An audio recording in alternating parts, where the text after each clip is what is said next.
guutooyin ka mid ah ciidamada xaqudurka gobolada Sool Sanaag iyo Cayn ayaa talisyo fadhiisama ku yeeshay dhuuxa dhoodiyad ciidamadana ku gaashaamaan hubka noocyadiisa kala duwan halkan ay Soomaaliland mari jireen dhimashada iyo dhaawacyada kala duwan wadadana ay wadada qura u furan ciidamada Soomaaliland kagana aadan dhabarka dambe ee Gooja Cade sidoo kale xoogga SSC ayaa sheegay in wadadani go'an tahay wax gaadiidsan oo mari karin waxaana ugu horeen halka ka hadlay Korneel Cabdifaax Ducaale Jaamac الرحمن الرحيم الحمد لله رب العالمين إلهي يا مهدس كله inagu simay inakoo dalkeeni qayb u dhimatay qayb u dhaamactay qayb xabsida ugu jiraan inaynu waqti dhow soo afjari doono maleeshiyaadka ka amarqaata musabixi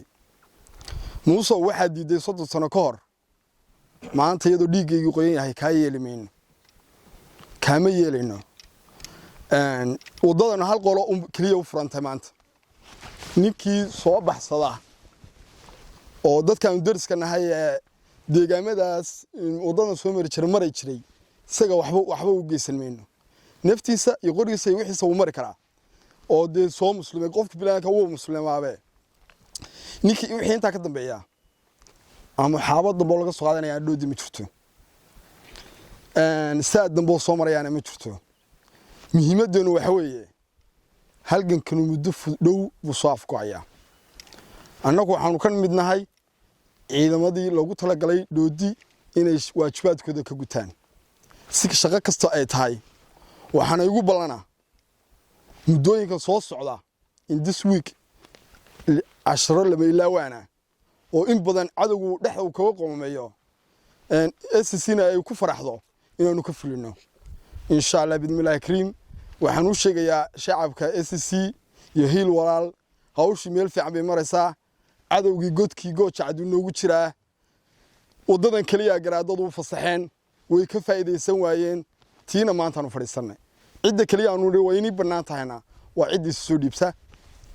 naftooda iyo maalkoodana si aanay taxaddi ku jirin baan isku dhaafaynaa assalaamu alaykum aad baan u salaamayaa dhammaan ummadda SSC Sool Sanaag iyo Cayn iyo hiil walaalba meel ay joogaanba waxaanu halkan ku joognaa cutub ka mid ah cutubyada Sool Sanaag iyo Cayn ciidamadiisa oo waxa weeye gudanaya waajibaadkooda shaqo kuna cibaadeysanaya waxa weeye taalimiinta jamhadda ah ee kaga soo duulay galbeed guntii waxaan rabaa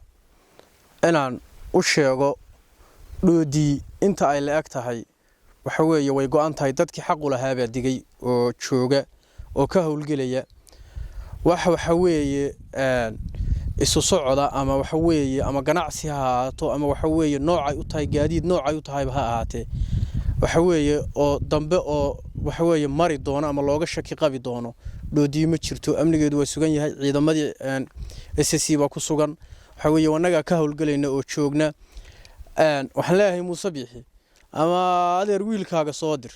ama mid kale soo diro marba og ha isku soo sawiro waxa weeye tan ninkii lahaaba u hadhaya waxaanu fulineynaa go'aamadii ay soo saareen odayaasha iyo gudida 330 ah galbeed inaan ganacsi xitaa haba yaraatee wax inooga iman kara aysan jirin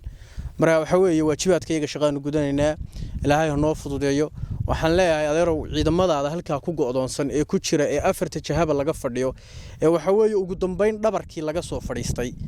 waxaanu leenahay adeerow intay ku bad qaban dhiigooda ma doonayno haddii aadan kala baxayn ha ku joogan halkoodaas waad arki doontaa wixii kala soo kulmay assalaamu alaykum bismillaahir rahmaanir rahiim halkan waxaanu ku qabananaa saxaafad waxaanu salaamanaa ummadda Soomaaliyeed wixii islaama annaga oo ah ciidamadii jamaahiirta ee Sool iyo Sanaag waxaanu nahay cutub ka mid ah ciidamadii SSC waxaanu joognaa dhoodi waxay ku sugan yihiin ciidamadu dhuuxa dhoodiyeed waxaanu u nimi meesha inaanu halgankayaga ka qayb gallo inaanu wadooyinkayaga iyo dhulkayaga annaga iska leh inaan wax mari karaa jirin baanu hadeer baaq u jeedinanaa maanta wixii laga bilaabo inaan cidi mari karin dhoodi inaanu xidhanay Muuse Biixina waxaan leenahay ciidamadaada meeshaad marin lahayd adaa og waxaan rabnaa si degdeg ah inta wadada qayb baanu ku banaanaa inta ku banaan inaad la kala baxdid wad salaamaya waanigu Maxamed Maxamed Cawiil kawte dhuuxa dhoodiyad